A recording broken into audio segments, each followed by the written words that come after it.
Malapit na ipagdiwang ni Maine Mendoza at Arjo Atayde ang kanilang first wedding anniversary.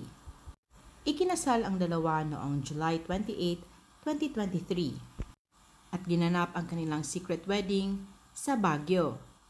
Nag-reminisce naman ang aktres at ibinahagi kung paano niya tinanong ang kaniyang entourage kung sila ba ay sasang-ayon bilang kanyang magiging bridesmaids. Nagbigay ng Tiffany & Co. necklace si Maine habang may note itong nakasaad kung papayag ba silang maging parte ng kaniyang kasal. Dati nang napaka-generous ni Maine, kaya kahit sa kanyang pagtatanong kung nais ba nilang maging parte sa kaniyang entourage, ay nagbigay pa ito ng mamahaling token bilang pasasalamat sa kanilang pag-oo.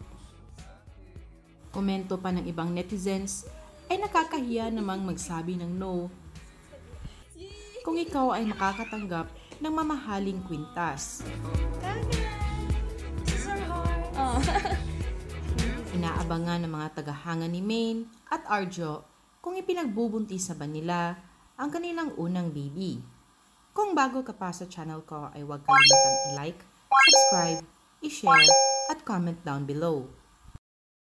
Mag-iisang taon na ang kasal ni Maine at Arjo pero ang mga solid Aldab fans ay hindi pa rin tapos sa kanilang pinaglalaban.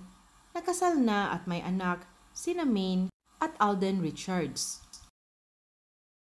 Ngunit ang iba namang mga supporters nila ay tanggap na wala na nga ang Aldab.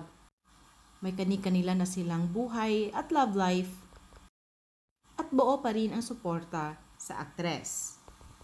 Ang July 28 ay espesyal na araw sa mag-asawa dahil dito una nag-tweet si Maine ng Arjo Cutie.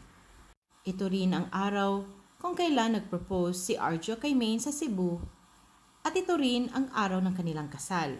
Kaya inaabangan na ng kanilang mga fandom kung ano at paano nila ipagdiwang ang kanilang first year wedding anniversary.